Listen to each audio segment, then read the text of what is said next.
Dixit jewellers, जीवनदीप निवास, bypass road, BCS, Shimla. Bharatiya Janata party के प्रदेश अध्यक्ष डॉक्टर राजीव बिंदल ने कहा कि हिमाचल प्रदेश के मुख्यमंत्री सुखविंदर सिंह सुक्खू की तरफ से अखबारों में एक विज्ञापन लगा है और उस विज्ञापन को देखने से स्वयं स्पष्ट हो जाता है कि प्रदेश की कांग्रेस सरकार ने सत्ता में आने के लिए जनता को जो गारंटियां दी थी पिछले 2 बजट के अंदर, उसमें से 1 पैसे का भी जनता के लिए काम नहीं किया गया है। डॉक्टर राजीव बिंदल ने कहा कि कांग्रेस सरकार ने इस विज्ञापन में अपनी 2 साल की उपलब्धियां लिखी है, लेकिन इसके अंदर गारंटियों का कोई जिक्र नहीं है।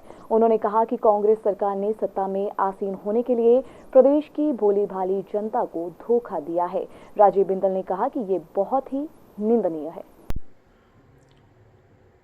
हिमाचल प्रदेश के माननीय मुख्यमंत्री सुखविंदर सिंह सुक्खू जी की तरफ से आज अखबारों में एक विज्ञापन लगा है और उस विज्ञापन को देखने से स्वयं स्पष्ट हो जाता है कि प्रदेश की सरकार, कांग्रेस की सरकार, सत्ता में आने के लिए इन्होंने जो गारंटियां दी थी, हिमाचल की प्रदेश की जनता को जिस तरह से कैमोफ्लेज किया था पिछले 2 बजट के अंदर, उसमें से 1 पैसे का काम भी जनता के लिए नहीं किया।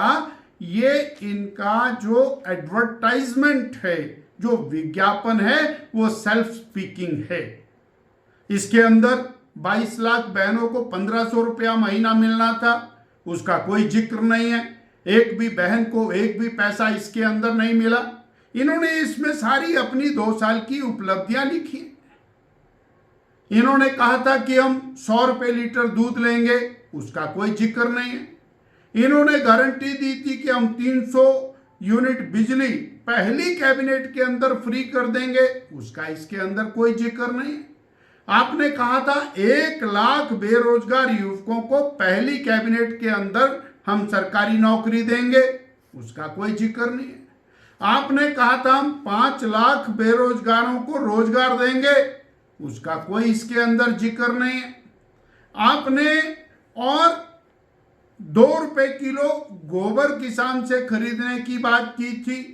आपने महिलाओं को विभिन्न प्रकार के और वायदे किए थे, इसके अंदर किसी भी प्रकार का कोई जिक्र नहीं है।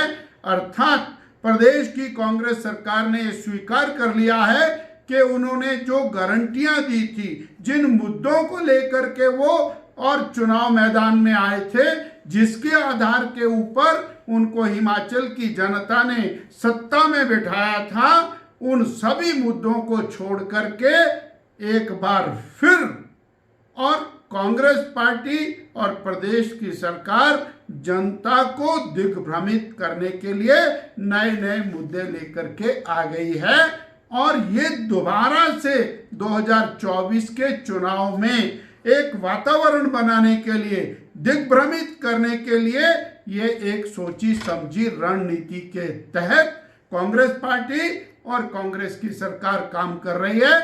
हम हिमाचल प्रदेश की जनता की ओर से कांग्रेस पार्टी को कहना चाहते हैं, उन्होंने हिमाचल प्रदेश की जनता के साथ, 22 लाख बहनों के साथ, 20 लाख किसान परिवारों के साथ, 20 लाख बिजली के उपभोक्ताओं के साथ और 5 लाख बेरोजगार युवकों के साथ धोखा किया है। ना तो बजट के अंदर कोई प्रावधान इसके अंदर रखा है और ना ही जो वायदे आपने और आउटसोर्स के कर्मचारियों के साथ किए थे, जो हमारे और छोटे कर्मचारी हैं उनके साथ किए थे, उनको भी कोई वायदा आपने पूरा नहीं किया, ना ही उस वायदे की दिशा में बढ़ते हुए आपके कदम दिखाई देते हैं। ये निंदनीय है। Bureau report, city channel, Shimla.